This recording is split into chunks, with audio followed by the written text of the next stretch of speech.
Assalamualaikum warahmatullahi wabarakatuh.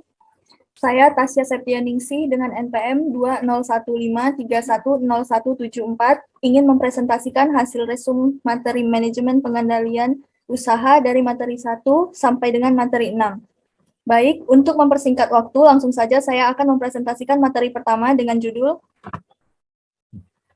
Konsep Umum dan Kompetensi Kewirausahaan, Latar Belakang. Kewirausahaan pertama kali muncul pada abad ke-18, diawali dengan penemuan-penemuan baru seperti mesin uap, mesin pemintal, dil. Tujuan utama mereka adalah pertumbuhan dan perluasan organisasi melalui inovasi dan kreativitas. Keuntungan dan kekayaan bukan tujuan utama. Secara sederhana, arti wirausahawan atau entrepreneur adalah orang yang berjiwa berani mengambil risiko untuk membuka usaha dalam berbagai kesempatan. Berjiwa berani mengambil risiko artinya bermental mandiri dan berani memulai usaha tanpa diliputi rasa takut atau cemas sekalipun dalam kondisi tidak pasti. Menurut Kashmir tahun 2007 halaman 18. Selanjutnya adalah konsep umum kewirausahaan. Konsep dasar kewirausahaan merupakan titik awal dalam memulai suatu usaha dan juga menentukan berhasil tidaknya usaha yang dirintis. Selain itu, dengan berwirausaha, seseorang akan berusaha mandiri, kreatif, dan inovatif agar usahanya dapat diterima di masyarakat. Berikut adalah karakteristik kewirausahaan. 1. Motif berprestasi tinggi. 2. Selalu perspektif. 3. Memiliki kreativitas tinggi. 4. Memiliki perilaku inovatif tinggi.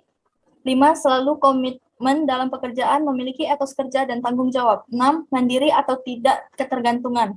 7. Berani mengambil risiko. 8. Selalu mencari peluang. 9. Memiliki jiwa kepemimpinan. Dan yang terakhir, memiliki kemampuan manajerial.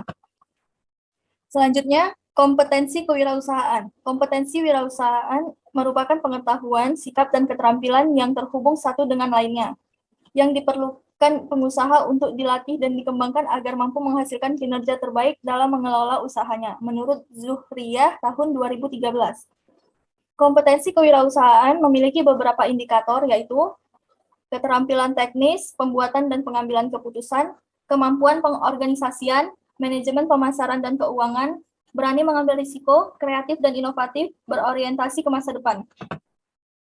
Peluang-peluang wirausaha. Peluang usaha merupakan sebuah proses yang melibatkan individu atau kelompok yang menggunakan usaha dan sarana tertentu untuk menciptakan suatu nilai tumbuh guna memenuhi sebuah kebutuhan tanpa memperhatikan sumber daya yang digunakan. Menurut Robin dan Coulter, ciri-ciri peluang usaha. 1. Peluang itu orisinil dan tidak meniru. 2. Peluang itu harus dapat mengantisipasi perubahan, persaingan, dan kebutuhan pasar di masa yang akan datang. 3. Benar-benar sesuai dengan keinginan agar peluang bisa bertahan lama. 4. Tingkat visibilitas atau kelayakan usaha benar-benar teruji untuk dilakukan riset dan trial. Faktor penyebab keberhasilan wirausahaan. Menurut Hendro tahun 2011, halaman 47 sampai 50, ada beberapa faktor yang menyebabkan wirausahawan berhasil, yaitu 1. Faktor peluang, 2. Faktor SDM, 3. Faktor keuangan, 4. Faktor organisasial, 5. Faktor perencanaan, 6. Faktor pengolahan usaha, 7. Faktor pemasaran dan penjualan, 8. Faktor administrasi, 9. Faktor peraturan pemerintah, politik, sosial, dan budaya lokal, 10. Catatan bisnis. Kesimpulannya adalah, kewirausahaan adalah suatu kemampuan kreatif dan inovatif dalam menciptakan sesuatu yang baru dan berbeda yang dijadikan dasar. Kiat dalam usaha atau perbaikan hidup. Hakikat dasar dari kewirausahaan adalah kreativitas dan keinovasian. Kreativitas adalah berpikir sesuatu yang baru dan keinovasian adalah berbuat sesuatu yang baru. Selanjutnya, materi kedua. Merintis usaha baru dan menganalisis model pengembangannya. Perencanaan bisnis merupakan langkah awal dalam menjalankan bisnis. Biasanya terdiri dari apa yang kita lakukan, kapan, dan bagaimana cara lebih jelas mengenai tipe bisnis yang akan dirintis. Siapa saja yang akan menjadi pelanggan dan produk atau jasa yang akan ditawarkan. Cara memulai usaha baru menurut Suryana tahun 2006, halaman 100, ada 3 cara yang dapat dilakukan untuk memulai usaha baru, yaitu 1. Merintis usaha baru atau starting, 2. Membeli perusahaan orang lain atau buying, 3. Kerjasama manajemen atau franchising. Identifikasi peluang usaha. Ada 4 langkah strategis yang diusulkan Princes tahun 2011, halaman 233 untuk mengidentifikasi, mengevaluasi, dan memilih sebuah peluang bisnis, yakni 1. Mengidentifikasi kebutuhan dan keinginan konsumen, 2. Meneliti secara cermat peluang-peluang bisnis yang muncul, 3. Memindai atau scanning, menyaring lingkungan, mengevaluasi individu dan masyarakat secara umum, 4. Memilih salah satu peluang dan mempersiapkan sebuah rencana usaha. Hal-hal yang harus diperhatikan dalam merintis usaha baru. 1. Bidang dan jenis usaha yang dimasuki. 2. Bentuk usaha dan kepemilikan yang akan dipilih. 3. Tempat usaha yang akan dipilih. 4. Organisasi usaha yang akan digunakan. 5. Jaminan usaha yang mungkin diperoleh. Dan yang keenam, lingkungan usaha. Kerjasama manajemen atau franchising. Franchising adalah suatu kerjasama antara entrepreneur dengan perusahaan besar dalam mengadakan persetujuan jual beli hak monopoli untuk menyelenggarakan usaha. Secara sederhana, model usaha ini dapat digambarkan sebagai kerjasama manajemen untuk menjalankan perusahaan cabang atau penyalur. Strategi untuk mempertinggi kesempatan sukses usaha baru. 1. Menjadi objektif. 2. Membuat sederhana dan terfokus. 3. Fokus pada pasar yang menguntungkan. 4. Mengembangkan rencana pemasaran. 5. Manajemen tenaga kerja secara efektif. 6. Membuat catatan keuangan yang jelas. 7. Tidak pernah menghambur-hamburkan kas. 8. Menghindari perangkap yang berulang-ulang dari pertumbuhan yang cepat. 9. Mengerti seluruh fase bisnis. 10. Merencanakan ke depan. Selanjutnya, materi 3, organisasi dan manajemen dalam mencapai tujuan organisasi yang berorientasi laba. Latar belakang. Organisasi merupakan suatu sistem yang terdiri dari pola aktivitas kerjasama yang dilakukan secara teratur dan berulang-ulang oleh sekelompok orang untuk mencapai suatu tujuan menurut Gito Sudarmo dan Sudita tahun 2000. Sebuah organisasi dapat terbentuk karena persamaan visi dan misi serta tujuan yang sama dari anggotanya. Pembentukan organisasi juga didasari atas keterbatasan manusia dalam memenuhi kebutuhan hidupnya. Organisasi biasanya memanfaatkan suatu sumber daya tertentu, misalnya lingkungan, cara atau metode, material, uang dalam rangka mencapai tujuan organisasi. Pengertian organisasi. Menurut Profesor Dr. Sondang P. Siagian, organisasi adalah suatu bentuk persekutuan antara dua atau lebih yang bekerja bersama serta secara formal terikat dalam rangka pencapaian tujuan yang telah ditentukan, dan dalam ikatan itu terdapat seseorang atau sekelompok orang yang disebut bawahan. Pengertian manajemen. Sebuah proses yang dilakukan seseorang dalam mengatur kegiatan yang dikerjakan individu atau kelompok. Sistem atau manajemen harus dilakukan untuk memenuhi target yang akan dicapai oleh individu atau kelompok tersebut dalam sebuah kerjasama dengan mengoptimalkan sumber daya yang ada. Hubungan manajemen dan organisasi. Organisasi dan manajemen adalah organisasi sebagai alat atau wadah sekelompok orang dalam mencapai tujuan tertentu, sedangkan manajemen lebih mengarah kepada peraturan atau pengelolaan untuk mencapai tujuan tersebut. Adapun persamaan dari organisasi dan manajemen ialah sama-sama memiliki sasaran dan tujuan tertentu yang ingin dicapai. Pengertian laba. Laba adalah peningkatan kekayaan seorang investor sebagai hasil dari penanaman modal setelah dikurangi biaya-biaya terkait penanaman modal tersebut. Namun, jika melihat dari sudut pandang akuntansi, laba merupakan selisih harga produksi dengan biaya produksi. Organisasi laba. Organisasi laba adalah suatu proses kerjasama yang dilakukan oleh sekelompok orang untuk mencapai tujuan bersama, yakni untuk menghasilkan keuntungan. Organisasi nirlaba atau organisasi non-profit adalah suatu organisasi yang bersasaran pokok untuk mendukung suatu isu atau perihal di dalam menarik perhatian publik untuk suatu tujuan yang tidak komersil, tanpa ada perhatian terhadap hal-hal yang bersifat mencari laba atau moneter. Kesimpulan, organisasi dan manajemen bila segalanya terurut dan dilaksanakan dengan benar, maka secara otomatis semua tujuan organisasi pun akan tercapai. Dapat disimpulkan bahwa hubungan antara manajemen dan organisasi adalah suatu proses yang dilakukan untuk mencapai suatu tujuan, dan untuk mencapai tujuan tersebut diperlukan adanya suatu organisasi dan suatu manajemen untuk mengatur jalannya organisasi dengan baik, agar mendapatkan tujuan yang maksimal.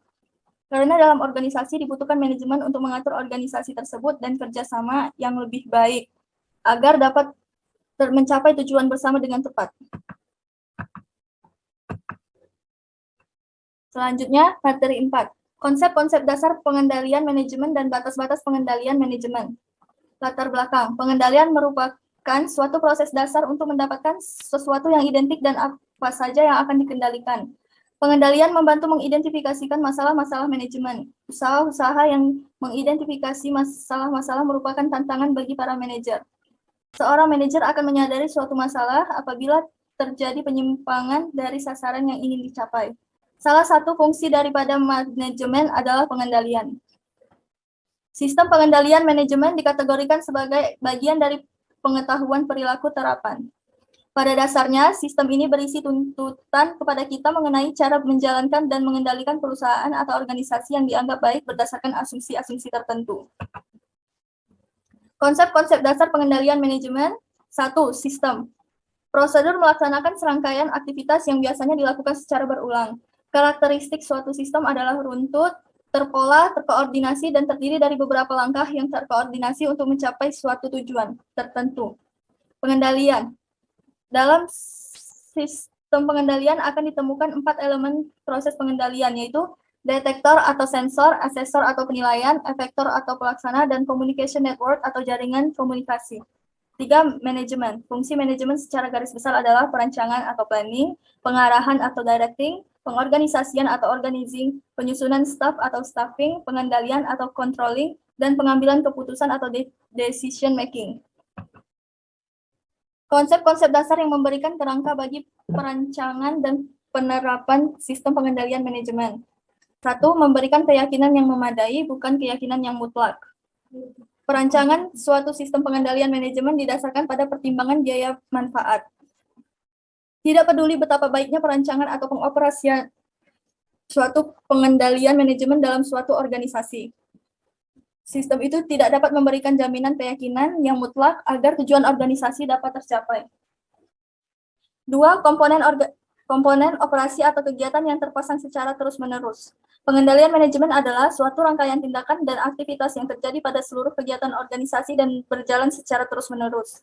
Pengendalian manajemen bukanlah suatu sistem terpisah dalam suatu organisasi, melainkan harus dianggap sebagai bagian integral dari setiap sistem yang dipakai manajemen untuk mengatur dan mengarahkan kegiatannya. 3. Pengendalian manajemen dipengaruhi oleh manusia. Sistem pengendalian manajemen dapat berjalan efektif jika dilaksanakan dengan sungguh-sungguh oleh manusia. Tanggung jawab berjalannya sistem pengendalian manajemen sangat tergantung pada manajemen. Manajemen menetapkan tujuan, merancang, dan melaksanakan mekanisme pengendalian, memantau serta mengevaluasi pengendalian. Selanjutnya, batas-batas pengendalian manajemen. Pengendalian manajemen adalah kegiatan perencanaan dan pengendalian dalam organisasi yang berada di antara dua kegiatan, yaitu perumusan atau formulasi strategi yang dilakukan manajemen atas dan pengendalian tugas yang dilakukan manajemen level bawah atau operasional. Berikut adalah aspek pengendalian manajemen. 1. Kegiatan pengendalian manajemen meliputi merencanakan, mengkoordinasikan, mengkomunikasikan, mengevaluasi, memutuskan, dan mempengaruhi. 2. Keselarasan tujuan. 3. Perangkat penerapan strategi. 4. Tekanan finansial dan non-finansial. 5. Bantuan dalam mengembangkan strategi baru. Kesimpulan, konsep manajemen itu terdiri dari sistem, pengendalian, dan manajemen itu sendiri. Manajemen mempunyai tanggung jawab atas kegiatan perencanaan, pengendalian, dan pengambilan keputusan operasional perusahaan. Jadi, kesimpulannya, konsep manajemen itu memiliki kaitan yang erat antara kegiatan perencanaan, pengendalian, dan pengambilan keputusan operasional perusahaan dalam sistem itu sendiri. Jika salah satu tidak terpenuhi, maka akan mengganggu sistem itu untuk berjalan, mencapai tujuan yang ingin dicapai suatu perusahaan. Materi 5, perilaku dalam organisasi, faktor-faktor yang mempengaruhi keselarasan, tujuan organisasi, sistem pengendalian formal, jenis-jenis organisasi, dan fungsi-fungsi pengendalian. Latar belakang, sistem pengendalian manajemen yang baik akan mempengaruhi perilaku anggota organisasi. Apabila terdapat goal congruence dalam organisasi, yaitu suatu kondisi yang diperoleh dari usaha anggota organisasi dalam mencapai goalnya masing-masing, juga membantu tercapainya goal organisasi. Selain itu, adapun faktor-faktor yang mempengaruhi keselarasan tujuan organisasi yang dapat diuraikan sebagai faktor-faktor informal, baik yang bersifat internal maupun eksternal yang memainkan peranan kunci dalam rangka meraih keselarasan dengan tujuan perusahaan. Perilaku dalam organisasi adalah suatu bidang terapan yang mempelajari tingkah laku atau perilaku manusia dalam organisasi, mulai dari kapasitasnya sebagai individu atau kelompok, hingga hubungan yang relevan dengan organisasi. Faktor-faktor yang mempengaruhi keselarasan tujuan organisasi. A. Faktor eksternal. Faktor-faktor eksternal adalah norma-norma mengenai perilaku dan yang diharapkan dalam masyarakat, di mana organisasi menjadi bagiannya. Faktor internal, satu, budaya. Budaya di dalam organisasi meliputi keyakinan bersama, nilai-nilai hidup yang dianut, norma-norma perilaku, serta asumsi-asumsi yang implisit diterima dan secara eksplisit dimanifestasikan di seluruh jajaran organisasi. Dua, gaya manajemen. Biasanya sikap-sikap bawahan mencerminkan apa yang mereka anggap sebagai sikap atasan mereka. Dan sikap para atasan itu pada akhirnya berpijak pada apa yang menjadi sikap CEO. Tiga, organisasi informal. Garis-garis dalam bagan organisasi menggambarkan hubungan-hubungan formal, yaitu pemegang otoritas resmi dan bertanggung jawab dari setiap manajer. Empat, persepsi dan komunikasi. Dalam upaya meraih tujuan-tujuan organisasi, para manajer operasi harus mengetahui tujuan dan tindakan-tindakan yang harus diambil untuk mencapainya. Sistem pengendalian formal. Pengaruh besar lainnya adalah sistem yang bersifat formal. Sistem ini bisa kita klasifikasikan ke dalam dua jenis. Satu, aturan. Aturan-aturan. Beberapa jenis aturan bisa dilihat sebagai berikut. Pengendalian fisik, manual, pengamanan sistem, dan sistem pengendalian tugas. Dua, proses kendali secara formal. Suatu perencanaan strategis akan melaksanakan tujuan dan strategi organisasi. Seluruh informasi yang tersedia dipergunakan untuk membuat perencanaan ini. Jenis-jenis organisasi, satu, struktur fungsional. Di dalamnya setiap manajer bertanggung jawab atas fungsi-fungsi yang terspesialisasi seperti produk atau pemasaran. Dua, struktur bisnis. Di dalamnya para unit manager bertanggung jawab atas aktivitas-aktivitas dari masing-masing unit, dan unit bisnis berfungsi sebagai bagian independen dari perusahaan. Tiga, struktur matriks. Di dalamnya unit-unit fungsional memiliki tanggung jawab ganda. Selanjutnya, fungsi-fungsi pengendalian manajemen. Fungsi sistem pengendalian manajemen adalah agar perusahaan bisa mencapai tujuan yang telah ditetapkan. Cara yang dilakukan yaitu dengan membandingkan prestasi kerja agar sesuai rencana semula dan melakukan suatu tindakan yang tepat untuk bisa mengkoreksi hal-hal yang menyimpang dari suatu yang ditetapkan. Kesimpulannya, perilaku organisasi adalah suatu bidang terapan yang mempelajari tingkah laku atau perilaku manusia dalam organisasi, mulai dari kapasitasnya sebagai individu atau anggota kelompok, hingga hubungan yang relevan dengan organisasi. Faktor-faktor yang mempengaruhi keselarasan tujuan yaitu faktor-faktor eksternal dan faktor-faktor internal. Selanjutnya, materi 6, pusat pertanggungjawaban. Definisi pusat pertanggungjawaban merupakan organisasi yang dipimpin oleh seorang manajer yang bertanggung jawab terhadap aktivitas yang dilakukan. Perusahaan pada dasarnya merupakan sekumpulan pusat-pusat tanggung jawab yang masing-masing diwakili oleh sebuah kotak dalam bahan organisasi. Karakteristik utama pusat pertanggungjawaban adalah memfokuskan pada pusat-pusat pertanggungjawaban setiap kegiatan yang dilakukan dengan memberikan laporan aktual mengenai kegiatannya. Pusat pendapatan ialah jumlah yang diterima oleh perusahaan dari kegiatannya, yang utamanya dari penjualan produk atau jasa kepada pelanggan. Dalam pusat pendapatan, output berupa pendapatan yang diukur dalam satuan moneter, tetapi tidak ada hubungan yang nyata antara masukan, input, atau biaya dengan keluarannya output. Pusat beban. Pusat beban adalah pusat tanggung jawab yang inputnya diukur secara moneter, namun outputnya tidak. Ada dua jenis umum dari pusat beban, yaitu pusat beban teknik. Adalah biaya-biaya yang jumlahnya secara tepat dan memadai dapat diestimasikan dengan keandalan yang wajar. Pusat beban kebijakan, atau juga disebut dengan biaya yang dikelola, adalah biaya yang tidak tersedia estimasi tekniknya. Pusat administratif dan pendukung. Pusat administratif dan pendukung adalah pusat biaya kebijakan yang berfungsi untuk memberikan jasa dan pusat pertanggungjawaban yang lain. Permasalahan dalam pengendalian. Kesulitan dalam mengukur output, tidak adanya keselarasan cita-cita. Dua, penyusunan anggaran. Bagian yang membahas biaya pokok dari suatu pusat administratif atau pendukung tersebut termasuk biaya untuk aktivitas-aktivitas yang secara intrinsik diperlukan untuk keputusan manajemen. Bagian yang membahas aktivitas kebijakan dari pusat administratif atau pendukung tersebut termasuk deskripsi dari tujuan biaya dan estimasi biaya dari setiap tujuan. Pusat penelitian dan pengembangan. 1. Permasalahan dalam pengendalian. 2. Rangkaian kesatuan penelitian dan pengembangan. 3. Program Litbang. 4. Anggaran tahunan. 5. Pengukuran kinerja. Pusat pemasaran. 1. Kegiatan logistik. Adalah kegiatan untuk menyampaikan produk perusahaan ke pelanggan dan menagih pembayaran dari pelanggan. Kegiatan ini meliputi transportasi, penyimpanan, pengiriman, dan pembuatan faktur dan penagihan. 2. Kegiatan pemasaran adalah kegiatan yang memperoleh pelanggan. Kegiatan ini meliputi pengujian pasar, pelatihan, dan survei tenaga pemasaran, promosi penjualan. Kesimpulannya, pusat tanggung jawab merupakan organisasi yang dipimpin oleh seorang manajer yang bertanggung jawab terhadap aktivitas yang dilakukan. Pada hakikatnya, perusahaan merupakan sekumpulan pusat-pusat tanggung jawab yang masing-masing diwakili oleh sebuah kotak dalam bagian organisasi pusat-pusat tanggung jawab tersebut. Kemudian membentuk suatu tingkatan terendah adalah pusat untuk seksi-seksi, pergeseran kerja, dan unit organisasi kecil lainnya. Baik, sekian dari presentasi saya. Mohon maaf apabila ada kesalahan. Wabillahi taufiq wal hidayah. Wassalamualaikum warahmatullahi wabarakatuh.